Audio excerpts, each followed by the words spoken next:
metropolitan area this morning, July 8, 2024.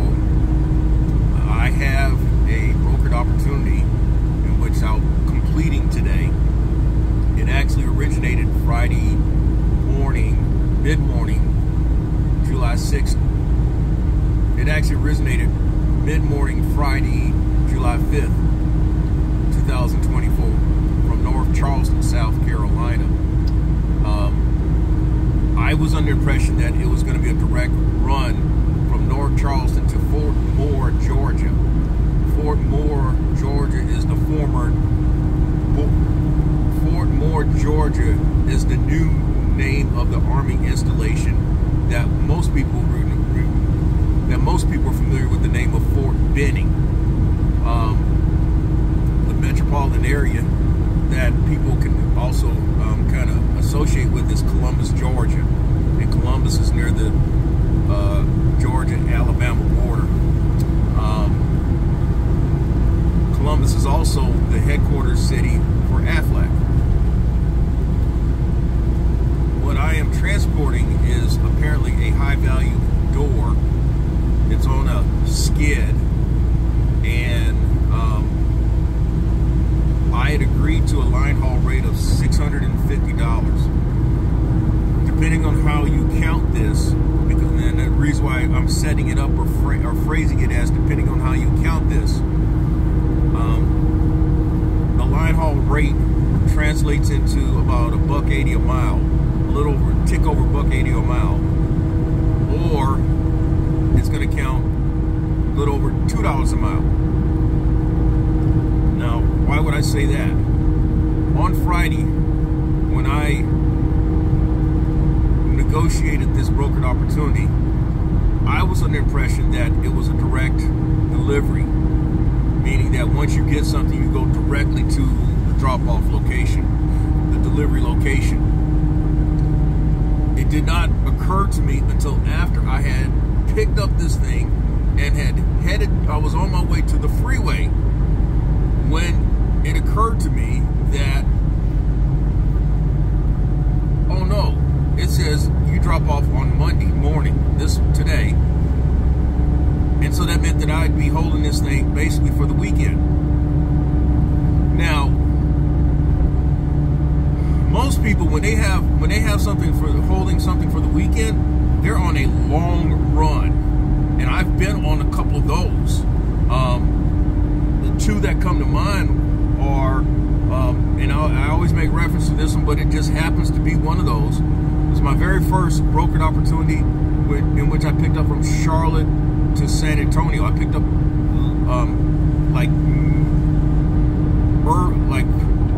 early Friday morning, midnight Friday morning, but the drop-off was the next day. It turned out the drop-off was the next day in San Antonio. The other was last fall, in which I picked up in Charlotte, and the drop-off was Monday morning in Dallas. And that Charlotte opportunity was like a 900-mile trip, and I agreed to $1,100. But I made more than that while I was out. I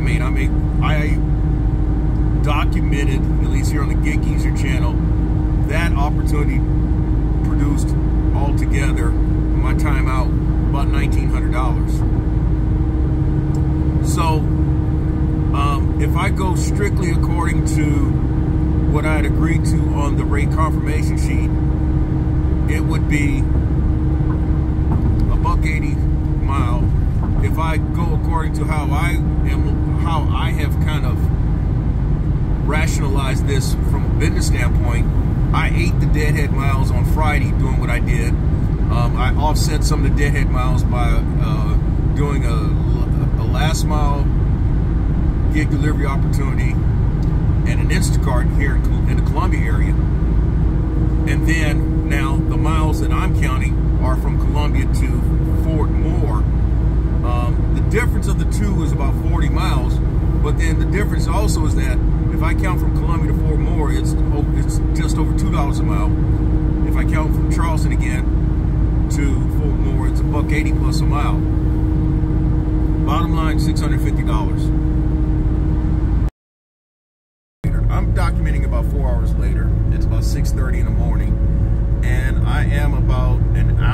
away from the drop-off location. And the reason is because while driving in the dark, I had to depend on some technology with the GPS. What I do is I don't have the voice navigation. I refuse to use that. So what I'll do is I'll look at the map and kind of figure out where I need to go, and then confirm with the blue marking as the route that I need to take. Now, for the most part, I'd say at least 95% of the time, I do take the right turns, or I do make the right turns. Well, I did have to turn around a couple of times because of roads that weren't marked too well here in Georgia.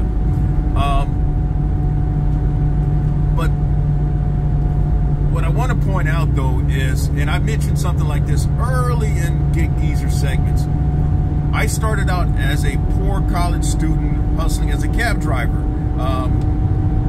during my second year at Texas Southern. And so before we got out there in the streets taking fares, we had to show a general knowledge of Houston, and we had to show a general knowledge of working what we called key maps. And key maps are basically notebooks with many pages of sections of maps of the metropolitan area that you may be. So, for example, if I wanted to find something on the street called Westheimer, which is in Houston, there were like, at that time, 13 Westheimer sections. And so I would look up a street off of Westheimer, and then it would say like WH10, and then I would go to that page where it had WH10. But that's just one part of mapping. Then there were what you call atlases. And so you'd use an atlas if you had to drive across multiple states. And so I would have to refer to a map.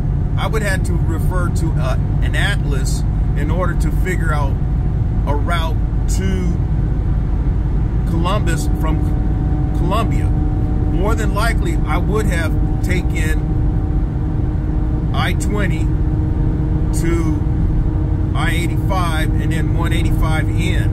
Whereas with GPS technology, it's scanning, it's actually looking at the traffic patterns of the areas and then suggesting what will be the fastest and most economical route.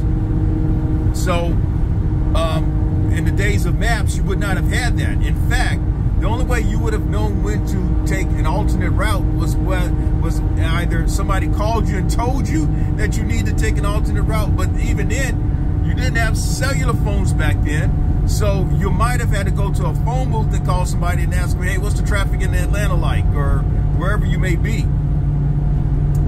Things are completely different.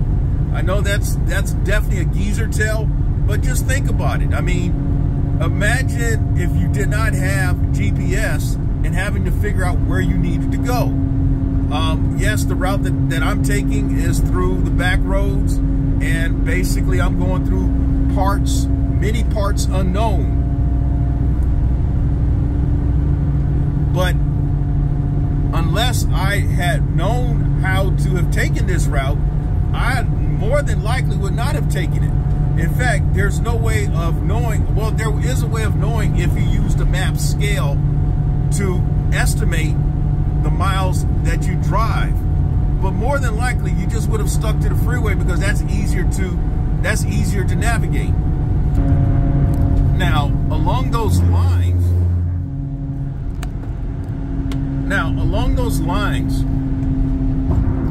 MapQuest was not something that was a part of the lexicon until probably after the start of the century. So we're talking probably somewhere around 2001, 2002, 2003. And so you would use MapQuest. You'd go on your computer and then put in a couple of coordinates or a couple of address points or city points, and then it would give you some options of routes. As cellular phones became more powerful in terms of the memory storage. Then they started to incorporate internet, and so at some point you're able to use MapQuest on your phone.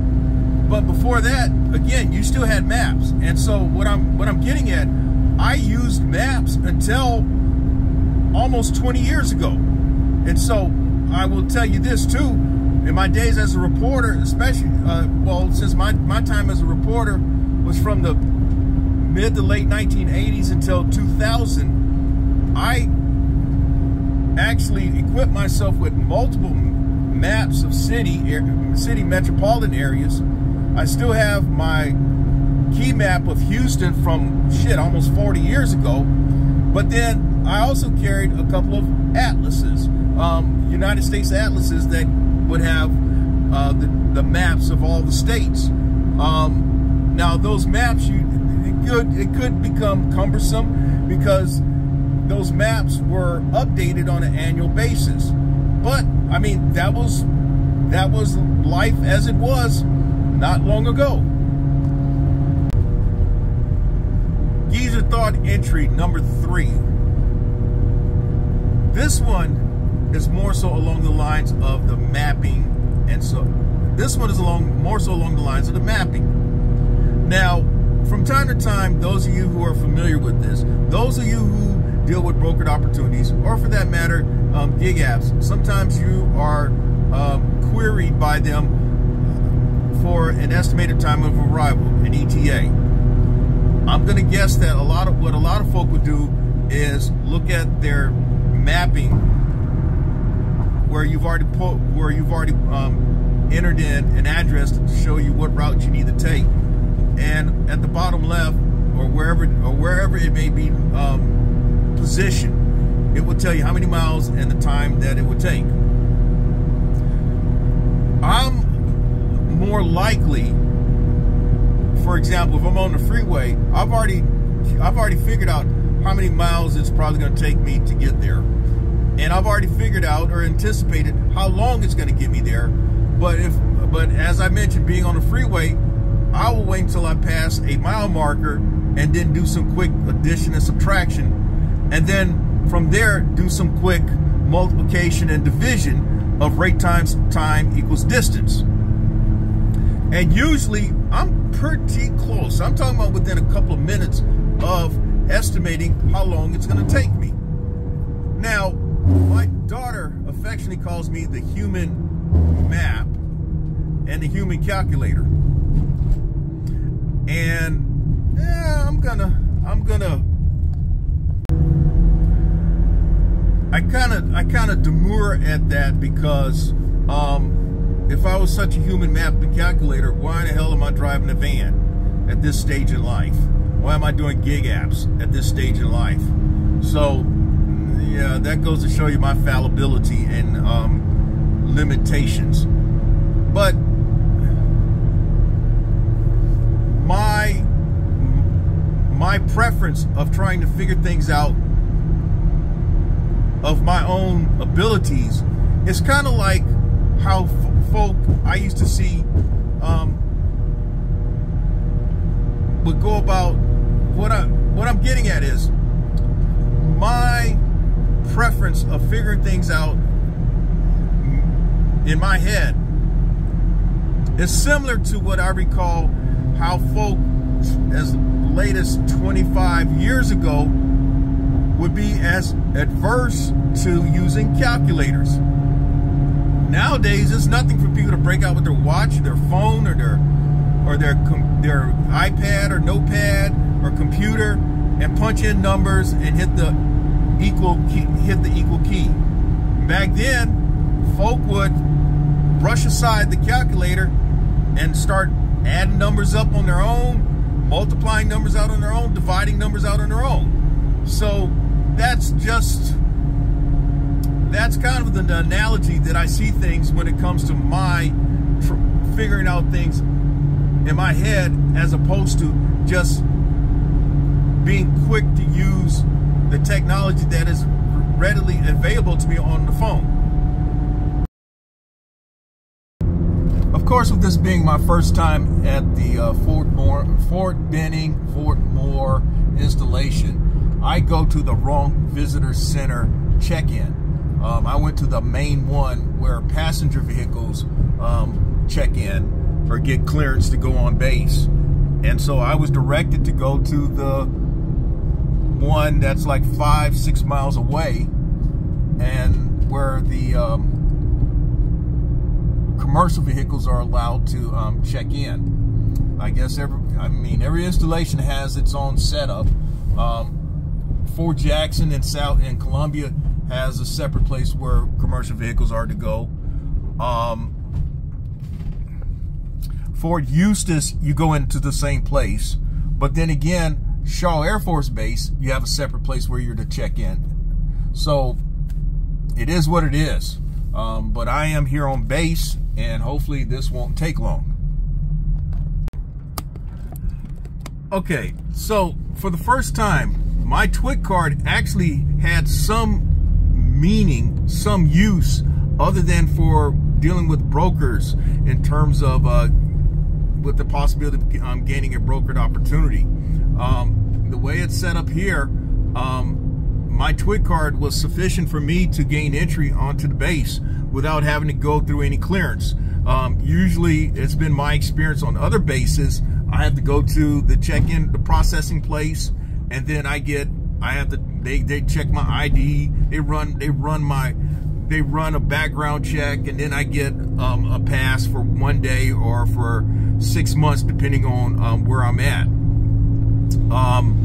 Definitely though, this place reminds me of Fort Hood, which is where I spent a summer with my uncle many decades ago when I was still in grade school. Yeah, it definitely has that type of ambiance, and that's putting it nicely. Definitely when you're on military base, you drive according to the speed limit. You do not want to take a chance with MPs. MPs will make your day bad for you. Alrighty, so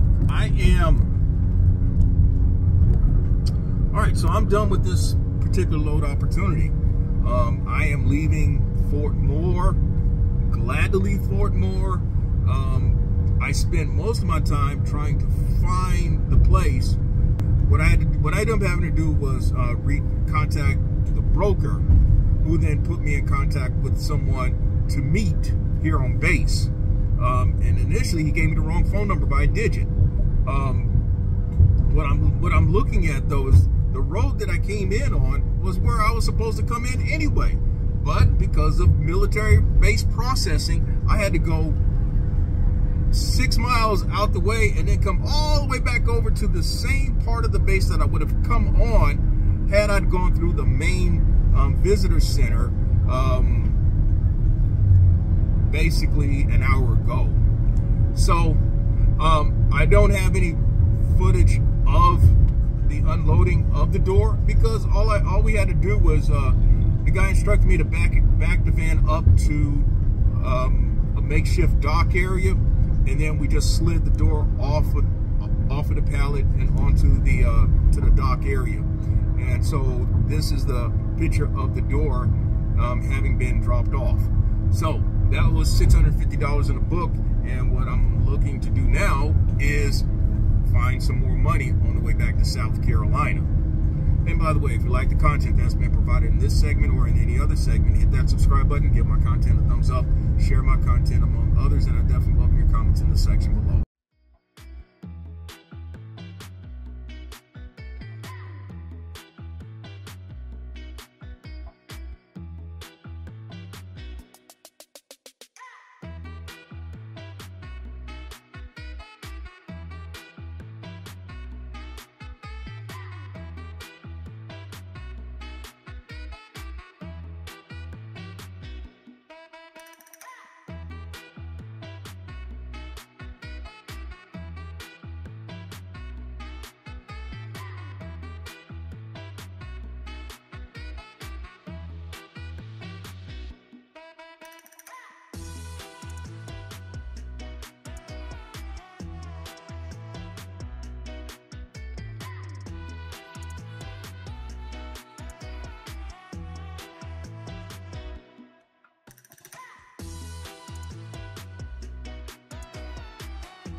I am leaving Atlanta from a freight forwarding place in which I managed to book a brokered opportunity going to Duncan, South Carolina. If anybody has checked out past segments of the Gig Geezer, that is a place where I have dropped off some gig app opportunities, but it's also where I picked up a lot of brokered opportunities coming to Atlanta. Usually my number has been in the $400 to $450 range.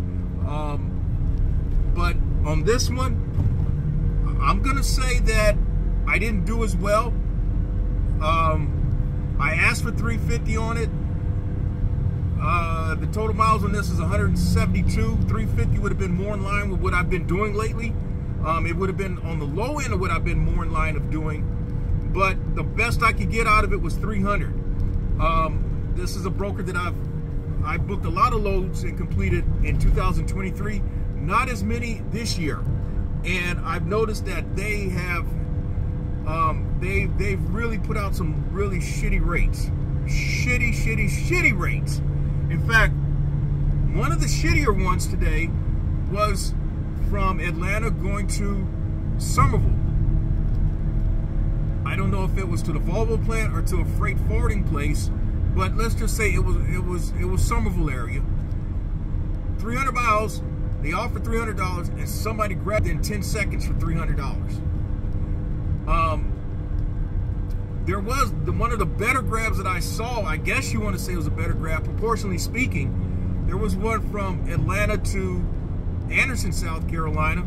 So that's about 35 miles from Duncan. It went for $250. Somebody grabbed it for $250. I know I put in for $425. So yeah, you see how I go for things. I mean, my thinking is you can't get it unless you ask for it. And so it was clearly apparent to me, since I was driving through Atlanta, it was clearly apparent to me that a $1.75 a mile was about as good as it was going to get. So I'm not going to put any happy smiley face appearance on this particular run. The way I see it, it's almost in a football analogy, in that what I managed to do was move the chains. And the reason why I say I moved the chains is because, number one, I happened to catch this as I was driving through Atlanta. I had every intention to hit I-20 eastbound and head to Columbia. At the moment that I was able to book the opportunity, I was actually 10 minutes away from the pickup location. So I guess you'd say it was the right timing, and you may even say that it had my name on it. But again, I managed to move the ball. I managed to move the chains probably about 4 or 5 yards, as opposed to bouncing off of a lineman and getting tackled for 2 yards, 1 yard, and a cloud of dust. Now, when you look at it for what it's worth, still today, we're looking at total loaded miles of about 300. We're looking at total loaded miles of about 485, and total earnings $950. Okay, that's not a bad day. And then when I look at all the miles driven today, I'm looking at all of my miles being driven in the dollars earned. We're looking at somewhere around 700 miles, $950 earned. You know, you can do the math. I mean, it could be better, but I am operating at a profit and not at a loss. That's the other thing.